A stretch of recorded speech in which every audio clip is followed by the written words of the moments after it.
In this unit, we're going to be discussing electrochemistry, which is either the use of a spontaneous redox reaction to produce an electrical current, or the use of electricity to cause a non-spontaneous redox reaction to occur.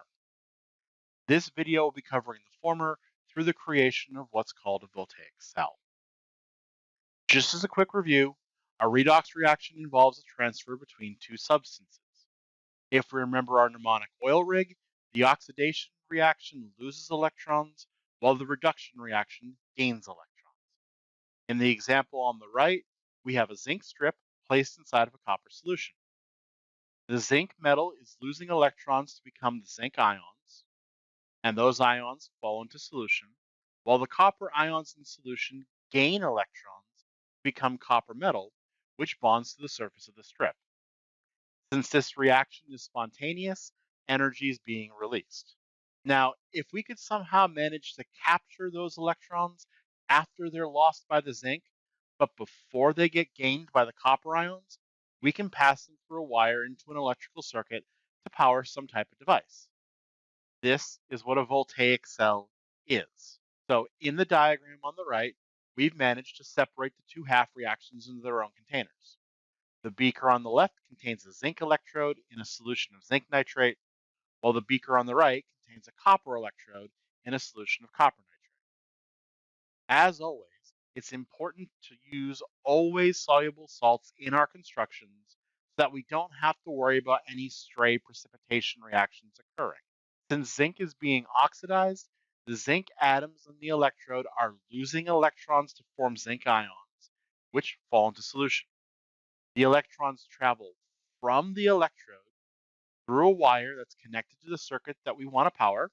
In this case, that circuit is just a simple voltmeter, before flowing into the copper electrode. Once there, the electrons attract copper ions, which form copper metal, which attaches itself to the electrode. Now, the electrode, which is labeled the anode, is where the oxidation reaction happens, while the cathode is where the reduction reaction happens. We can easily remember this using the mnemonics anox, anode oxidation, and red cat, reduction cathode. Now we can also remember the direction that electrons flow in using the mnemonic fat cat. Electrons flow from the anode to the cathode. It's also important to note that the anode gets physically smaller as the metal oxidizes because ions fall off of it into solution. The cathode will get physically larger because the metal ions in solution will precipitate out onto the electrode. You may also notice this upside down U-shaped tube that happens to connect the two solutions. This is what's called a salt bridge. The salt bridge's function is to allow ions to travel between the two half reactions so that they maintain a constant charge. Because the thing to keep in mind is that as the reaction progresses, the zinc half of the reaction will get more and more positive because you're forming more and more zinc 2 plus ions, while the copper half reaction will get less positive because all those copper ions in solution will start plating out onto the cathode. Right? So the salt bridge allows ions, in this case nitrate and sodium ions, to migrate between the two electrodes, maintaining that constant charge throughout them.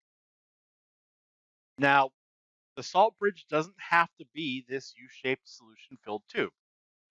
A lot of times, salt bridges are just semi-porous membranes that will still work as long as the ions can pass through them.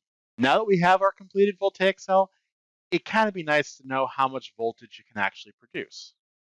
To do this, we need to use the standard reduction potential table, which, if you need a copy of it, it's available on Classroom under Course Documents. The one here is a small version of it. The one on Classroom is a much larger version.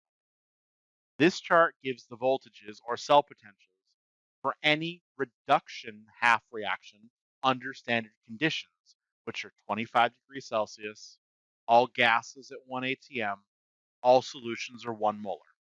When using this to determine the voltage of a cell, whichever half reaction is the most positive will be the reduction reaction. The other reaction will be the oxidation reaction. One other very important thing I should note about cell potential. Stoichiometry is irrelevant to the potential of a reaction. So what this means is that if you have to multiply a reaction to balance an ionic equation, that will have absolutely no effect on the voltage, right? If we look at the silver reaction, if I had Ag plus, if I had 2Ag plus, if I had 6Ag plus, it wouldn't matter. The potential for that reaction is always plus 0.8 volts, right? So please keep that in mind. A lot of people mess that up very frequently. Now, once we have the potentials for each of the reduction half reactions, we find the potential for the overall cell by simply subtracting the oxidation reaction from the reduction reaction, right? So in our completed cell that we had a couple of slides ago, we'll take the two half reactions involving copper and zinc, right? So our half reactions, the reduction halves, copper 2 ions form copper metal, zinc 2 ions form zinc metal, and we have the reduction potentials from the table. Since copper is the most positive one, copper is being reduced. Zinc will then be oxidized. So when we start working with this in our reaction, just like we did for Hess's law, I'm going to do zinc yields Zn2 plus 2E minus when I go to form my reaction for my net ionic equation, which is written here, right? So simple net ionic equation, 2 electrons on each side automatically cancel out, so we don't really have to worry about doing anything.